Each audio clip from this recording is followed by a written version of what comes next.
दोस्तों, आइए आज हम जो हमारा एमएसएमई सर्टिफिकेट एग्जाम है उससे रिलेटेड कुछ इम्पोर्टेंट टर्म हैं जो ग्लोसरी है उसके बारे में थोड़ा जान लेते हैं।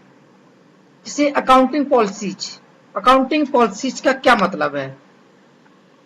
Accounting policies are the specific principle and procedures implemented by a company's management team that are used to prepare its financial statement। ठीक है, अकाउंटिंग पॉलिसी क्या है? ये एक स्पेसिफिक प्रिंसिपल एंड प्रोसीड्यूर है जिसके माध्यम से किसी भी कंपनी का मैनेजमेंट टीम जो होती है, कंपनी की मैनेजमेंट टीम होती है, वो इसको यूज करके फाइनेंशियल स्टेटमेंट को प्रिपेयर करता है। नेक्स्ट क्या है? अडॉक फैसिलिटी क्या होती है? Ad hoc limit is a temporary additional cash credit overdraft limit guaranteed to a borrower for meeting short term cash flow mismatch. अगर बारोअर को जिसकी लिमिट चल रही है, सीसी चल रही है, ओडी चल रही है, जिसकी लिमिट चल रही है बैंक के पास में और उसको अर्जेंट पैसे की जरूरत पड़ गई है जो बैंक की गाइडलाइन के अकॉर्डिंग आ रही है, तो बैंक उसको टेम्परेरी कुछ दिनों की जो वर्किंग कैपिटल को पूरा करने के लिए, जो शॉर्ट टर्म रिक्वायरमेंट को पूरा करने के लिए वो क्या करती है? एक टेम्परेरी ओडी दे देती है, कुछ एक्स्ट्रा पैसा दे देता है। जैसे मान लीजिए किसी व्यक्ति की 5 लाख की लिमिट चल रही है, वो अचानक में आता है बैंक के पास, बैंक को कहता है कि हमें अर्जेंट 20,000 का बिजली का बिल पेमेंट करना है, अगर हम बिल पेमेंट नहीं करेंगे तो हमारा मतलब कनेक्शन काट दिया जाएगा और हम उसका पेमेंट नहीं ले पाए, मतलब उससे हमारी फर्म फिर बंद हो जाएगी। जब सप्लाई नहीं होगी तो फर्म कैसे चलेगी? तो दोस्तों इसके लिए क्या करेंगे? और उसको हम एक टीओडी दे देंगे, टेम्परेरी ओवरड्राफ्ट फैसिलिटी दे देंगे, जिसको हम अडॉक फैसिलिटी भी कहते हैं। आइए नेक्स्ट टर्म की बात कर लेते हैं हम। नेक्स्ट टर्म हमारा क्या है? Balancing of machinery. ये क्या है? The setup the end capacity balancing of machine in an unit in such a way that the production is smooth and there is no bottleneck। कहने का मतलब है बैलेंसिंग ऑफ मशीनरी का मतलब ये हुआ कि किसी इंटरप्राइज में, किसी भी एमएसएमई यूनिट में उसको मशीन को इस्टेब्लिश कर लिया गया है, उसको मशीनरी को इंस्टॉल कर लिया है और अब वो रेडी टू वर्क, मतलब कार्य करने के लिए तैयार है, मतलब प्रोडक्शन करने के लिए तैयार है, उसमें कोई भी रुकावट नहीं है। ब्रांड लोयल क्या है? This term means that the person buying the product have likely for a special brand. This term means that the person buying the product have likely for a special brand and would not by any other brand. Brand loyal का मतलब है जब कोई customer एक specified brand को ही लेना चाहता है, उसको दूसरा ब्रांड लेने ही नहीं चाहता है। ठीक है, नेक्स्ट टर्म की बात कर लेते हैं। कंसोर्टियम एक बैंक में बहुत ही इंपॉर्टेंट टर्म है अगर देखा जाए तो। Consortium means 2 or more banks coming together to finance a large borrower under common term and conditions and documentation. ठीक है, कंसोर्टियम क्या है? कंसोर्टियम में यह है कि जब एक बहुत बड़ा लार्जर बारोवर है, बहुत बड़ा लार्ज इंटरप्राइज है, तो उसमें जब एक कोई बैंक लोन नहीं देती है तब उस समय क्या होता है? 2, 3, 4 बैंकें इकट्ठा होकर के मतलब उस बारोवर को पैसा देती हैं। उसमें जो टर्म एंड कंडीशंस होते हैं वो सारे के कॉमन रहते हैं और डॉक्यूमेंटेशन भी कॉमन रहता है। ठीक है, दूसरा है क्रेडिट सबमेंशन। क्रेडिट सबमेंशन ये क्या होता है? It is well norm that the sum of the credits in the ledger account of the borrower of firm यानी जो बारोवर फर्म है उसके लेजर अकाउंट में जो क्रेडिटर्स है, जो क्रेडिट है उनके सम with the bank providing working capital assistance to it in the form of cash credit facility should be more or less to its sale. Reduced credit summation thus means lower sale.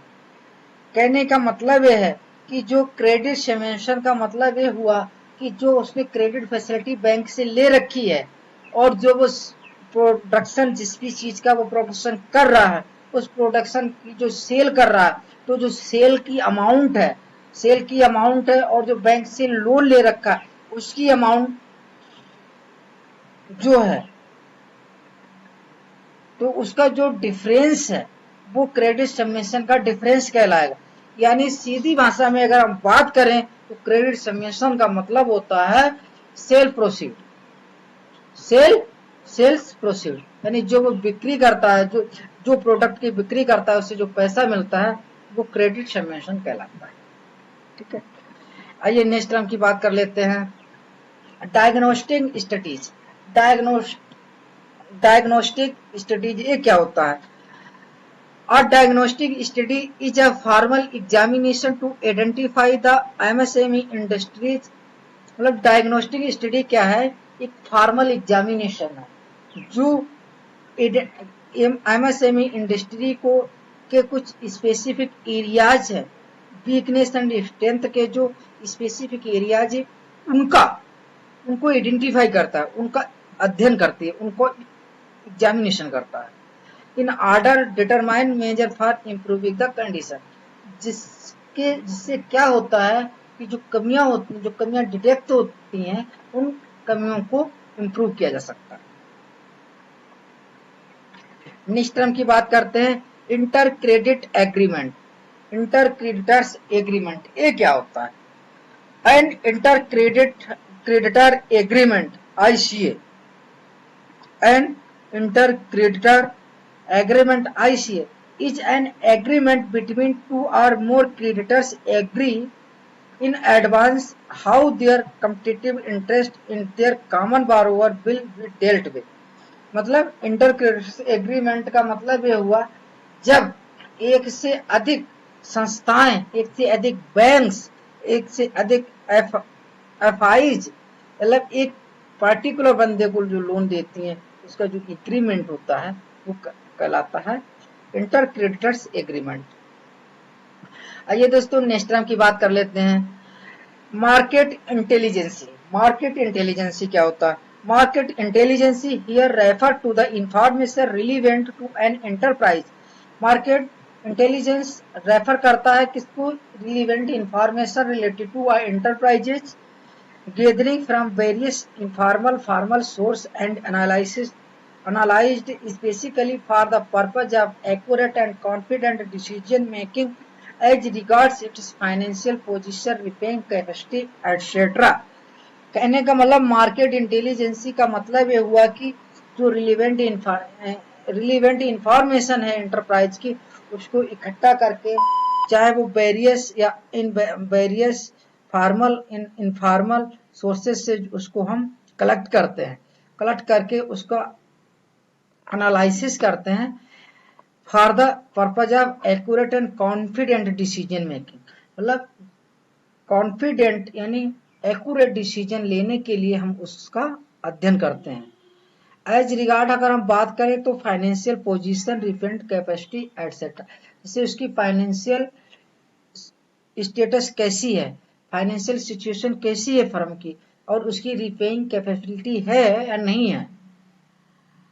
Next है multiple banking agreement. Multiple banking agreement मतलब कहने का मतलब ये हो गया कि जब multiple banking agreement is one where a borrower avail credit facility independently from more than one bank. जब बारोवर इंडिपेंडेंटली क्या करता है, एक से अधिक बैंकों से लोन लेता है तो वो क्या कहलाता है? Multiple bank. तो जो वो लोन लेता है एक से अधिक बैंकों से, there is no contractual relationship between various bankers of such borrower. उस समय क्या होता है कि कोई भी कॉन्ट्रेक्चुअल रिलेशनशिप वेरियस बैंकर और कस्टमर के बीच में नहीं होती है। तो उस जो एग्रीमेंट पे जो साइन किया जाता है वही मल्टीपल बैंकिंग अरेंजमेंट होता है। नेक्स्ट टर्म की बात कर लेते हैं, non discretionary. Non discretionary means होता है where the OTS policy is so constitute that an OTS with the borrower is not subject to influenced by the someone discretionary judgment or preference। मतलब non discretionary का मतलब ये हुआ कि जो policy में कहा गया बस वो ही होना है, उसमें किसी की ये पावर नहीं है। जैसे मान लीजिए उन्होंने कहा है कि जो भी आउटस्टैंडिंग, मान लीजिए एक लोन कोई एनपी आउटस्टैंडिंग 10 लाख हुआ है, अगर पॉलिसी में कहा गया है इस पॉलिसी जो भी पॉलिसी है ओटीएस पॉलिसी है उसके तहत कहा गया है कि 25% लेकर के हम उसको सेटल कर देंगे, तो 10 लाख खड़ा है हम 2.5 लाख रुपए लेकर के उसको सेटल कर देंगे। इसमें किसी की कोई पावर इसमें किसी की कोई पावर नहीं है। ये नहीं है कि हम 3 लाख दे दो या 2 लाख दे दो, जितना कहा गया है पॉलिसी में उतना ही होना है, वो हमारी होती है non discretionary power. Notes on accounts. The notes on accounts provide additional information pertaining to a company's operations, financial position, and are considered to be an integral part of their financial statement। मतलब notes on account क्या है, ये notes on account क्या करते हैं, provide कराते हैं। क्या प्रोवाइड कराते हैं? एडिशनल इंफॉर्मेशन, ये अतिरिक्त इंफॉर्मेशन प्रोवाइड कराते हैं कंपनी के ऑपरेशन और कंपनी की फाइनेंशियल पोजीशन से रिलेटेड। आइए दोस्तों हम देख लेते हैं नेक्स्ट टर्म के बारे में। Positive mark to market value. Positive mark to market value ये क्या होती है? Where the market price of derivative is lower than the acquisition price on mark to market the value and loss so derived is termed as positive mark to market value। कहने का मतलब है where the market price derivative is lower than the acquisition price, यानी जो price production की, जो price product की मिलनी चाहिए वो प्राइस नहीं मिल पा रही है। ठीक है, यानी हम कह सकते हैं कि जब हमको लॉस हो रहा है, जब इंटरप्राइज को जो प्रोडक्ट बेच रहा है उस पर लॉस हो रहा है, तो उस लॉस को ही क्या कहते हैं? Positive mark to market value कहते हैं। आइए लास्ट टर्म और देख लेते हैं, एक stand still clause. Stand still clause क्या होता है? One of the most important element of the debtors creditors agreement, DCA, debtor creditors agreement, जहां पर पैसे देने वाला और पैसे लेने वाले के बीच में जो एग्रीमेंट होता है is the stand still clause कहलाता है। whereby both parties commit not to take recourse to any legal action during the stand still period defined in the DCA। जो डेब्टर क्रेडिटर्स एग्रीमेंट है उसमें जो पीरियड डिसाइड किया गया है उस पीरियड के तहत कोई भी एक्शन कोई भी पार्टी नहीं ले सकती है। थैंक यू दोस्तों, अगर आपको हमारे ये टर्म अच्छे लगे हो तो प्लीज हमारे चैनल को सब्सक्राइब और शेयर जरूर करें। थैंक यू दोस्तों।